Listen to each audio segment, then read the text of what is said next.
Hello and welcome to the live debate today with my expert panel looking at strategic planning and choice and option development. With me today is Mr. Rick Sturge and Mr. Simon Kelly. And gentlemen, I'd just like you to introduce yourselves, please. Steve, my name is Rick Sturge. I'm the Group Development Director for the London School of Business and Finance.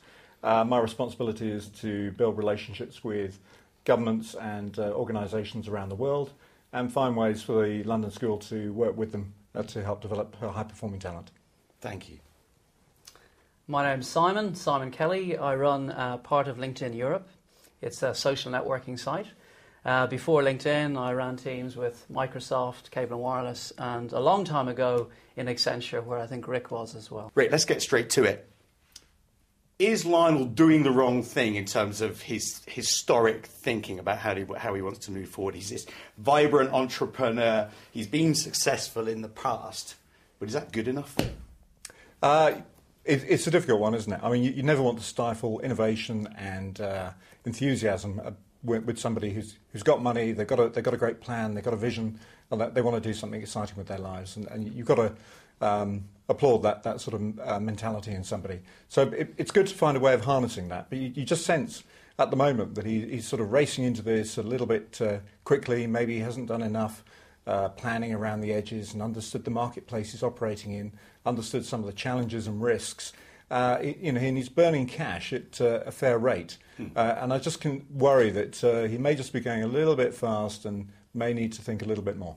Okay, that's interesting. Simon, how would you view his historic performance in relation to this idea that maybe he needs to slow down, or maybe he needs to align himself with an organisation to help him through, or buy another business? From what we know of Lionel, he's a very instinctive person.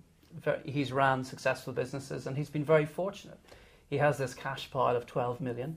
And now he's building another business. And I think anyone building a new business, you have to have a bit of a reality check about, do you really understand the market? Do you have the skills to be able to take your business from a great idea to something that will be hugely successful? I think he's at that crossroads. And I think anyone in that kind of situation, you've got to figure out, well, what am I good at? And maybe what are the areas that I need help with? And I sense with this case, he's just at that crossroads. And I think he's got to look at himself in the mirror and figure out, how did I get here? How come I got this fantastic 12 million? But I am burning cash, and I need to almost step out of the business, look at me in terms of what I've done some great things, but also, really look very hard at the actual business. It's 4 outlets, it's burning cash. Yes, it's in a growing market, but it's not making money, and he has to scale. So does he need help? Okay, but where should that help come from if he does? Well, I think the key thing is the case study really talked about where he has to scale the business, what his biggest challenges are. And no matter where he goes, whether he gets outside investment, whether he sells, whether he builds a franchise model, everyone's going to ask the same question. What's your business plan? What's your marketing plan? Where is the risk in this business?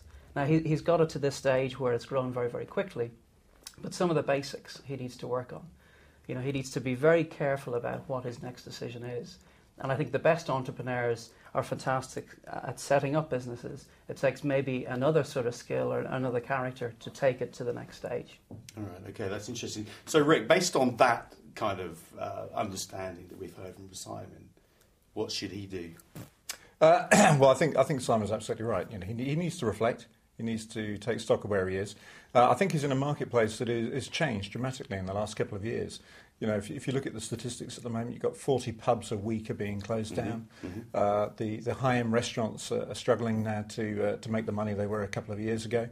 So the dynamics in the marketplace are changing. People are worried about the cash in their pockets and are being very selective and choosy about where they go and spend that on food and associated products.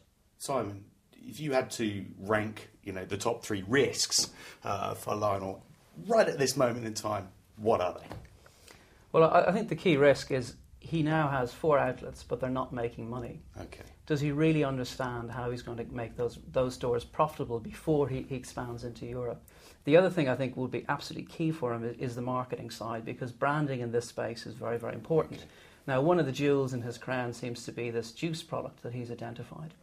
It could be a great vehicle to build a brand pretty cost effectively.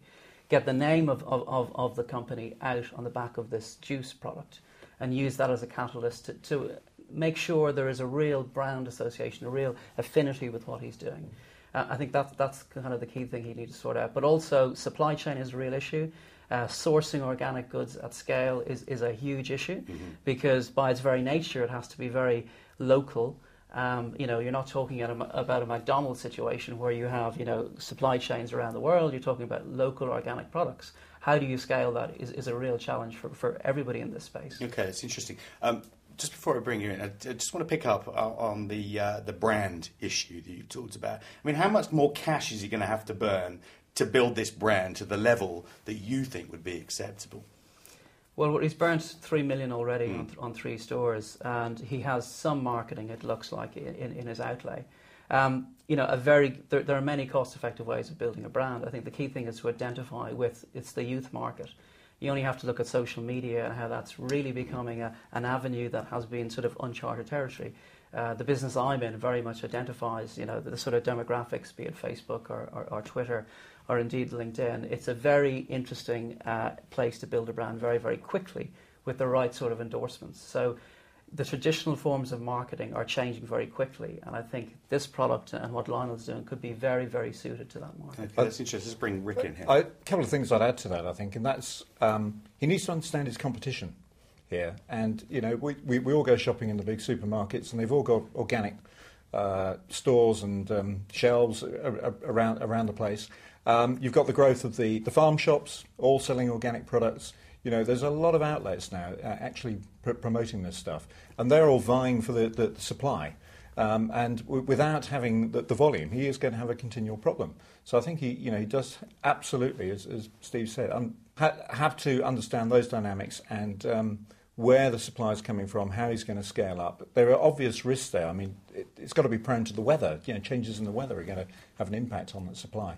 I think a real risk assessment is required if he's not just going to run out of cash very, very quickly. Okay. You mentioned also earlier, and I wanted to bring Rick in at this point, about supply chain and the effectiveness and the efficiency of supply chain. Where's he going to get that from? Rick, that's to you.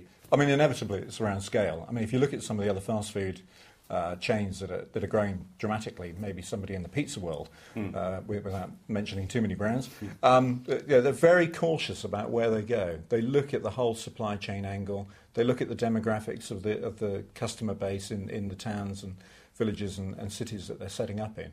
And it's a very cautious approach to make sure they get it right. It's a high volume game. They've got a good brand, but even they are cautious about where they go next. So you can't underestimate the challenges around the supply chain. And of course, with big buying power, which the big supermarkets have, you're on an uphill slope all the way on this one. And I do get a feeling that he ought to be thinking more about some diversification around the product as he starts to think about where he goes next. Okay, it's interesting. It's interesting, both of you gentlemen have talked about, caution and analysis and risk assessment. What, for an entrepreneur? Are you kidding me? I mean, this is not the way an entrepreneur likes to think. They tend to go, as you well know, gentlemen, straight in, let's go, let's do it on a whim, let's try it, let's see whether or not it works. I've got a history of it. I mean, seriously, are you telling me that Lionel Cartwright is going to go, okay, let's sit back, let's take it slowly, let's do some analysis, let's engage with another organisation, and we'll go slowly. I think not. But you guys are the experts. I think you're probably right that the sort of character that he seems to be. He's had a bit of luck. Let's be fair in terms of his previous businesses, and that's great. Good luck to him. But good entrepreneurs, at the end of the day, they do have a bit of a balance about where they get started. I think Lionel should look at successful entrepreneurs and why they've been successful and learn from the role model. Just the mere fact he's got a lot of cash to spend doesn't necessarily make him a good businessman. And he needs to prove his value to the business world, that actually he's got the right ideas, he's got the wherewithal, he's got the business nous to be a success.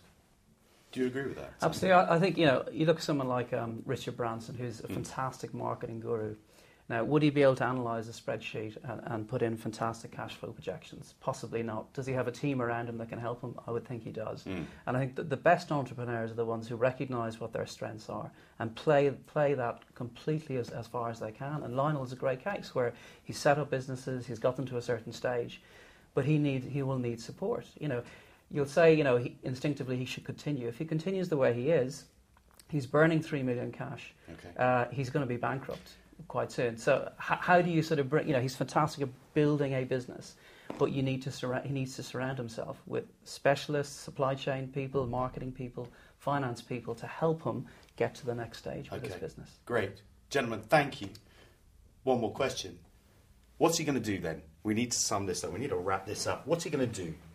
I think my recommendation, he's clearly passionate about the product and the area that he's in, and I wouldn't wish to hold him back on that. So on the basis he's going to go through with something, let's try and come up with a strategy that makes sense for him. I think my recommendation would be to look at the existing channels that are there, look at existing operations in the sort of towns and cities that he's looking to operate in, and let's see if we can use that 9 million remaining cash as a positive investment vehicle to go in and buy an existing business with existing revenues, with existing credibility in the marketplace, infuse his products into that distribution channel and start to build his brand. You can rebadge an outlet centre, build your own brand, get the revenues flowing, change the mix, move to more organic, and I think he'll see a successful return on investment. It might not be quite as exciting, but it's a better business way forward, I suspect. Okay, great.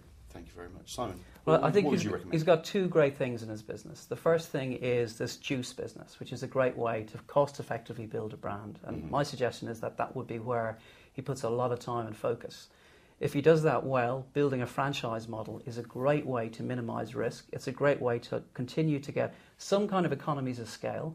But bear in mind, the whole organic business, you have to be local. So there isn't the kind of economies of scale you get in other traditional food businesses. So if he had lots of entrepreneurs like him who believe in organic food in certain locations, they would be, part of the franchise. But supporting it would be the branding that he's already invested in. That would be of huge appeal to the franchisees because they have the security of the branding. So the two things I would do is, develop his marketing plans around the juice business and consider a franchise business. Great. Those ideas are great, gents. They really, really are. But seriously, isn't this guy going to run out of cash before he even gets halfway through, a quarter of the way through your particular options? Isn't there another angle here about investment, acquisition of funds from somewhere else? I mean, you're an accountant. So, what's your perspective on that, guys? Because it's all very, very nice. But this guy, as you've alluded to, actually, Simon, is going to burn his cash before we get anywhere near your solution. Yeah, I think that's spot on, Steve. The numbers just don't stack up at the moment. As we said before, innovation's great and passion's great, but it's probably surprising him how quickly it's disappearing out of his account at the moment. So clearly he needs to make a decision. I think in terms of the bringing some money in, really there are two options. You can go to the institutions, or you can go to a high net worth individual like himself. Now, high net worth individuals, they're going to be looking for real solidity in terms of the return they're going to get. Like the banks, they're going to be looking for the plans, Sure. the revenue flows, etc., etc. It probably ain't going to stack up at the moment. In terms of the institutions, I think he's got an uphill battle there. I mean, we talked earlier about the number of pubs and outlet centres that are closing anyway. So that the banks and other lenders are running a bit shy of this market. They don't like it. They're trying to bring their balance sheets down anyway. And even if he could get the money, it's going to be expensive. It's going to saddle the business with further debt. I suspect that's not going to be the way forward. I don't think he's going to get the money in the first place. And it's just, if he did, it would just saddle it with debt. Okay, so Simon, what's your perspective on that? Yeah, absolutely agree. I think underneath all of this, the one thing he has to do is make a decision because he is burning cash, as Rick said. It's not a sustainable business. And a lot of entrepreneurs will duck the hard decisions. He's got to make a tough decision and decide what he wants to do. And we've outlined some of the options.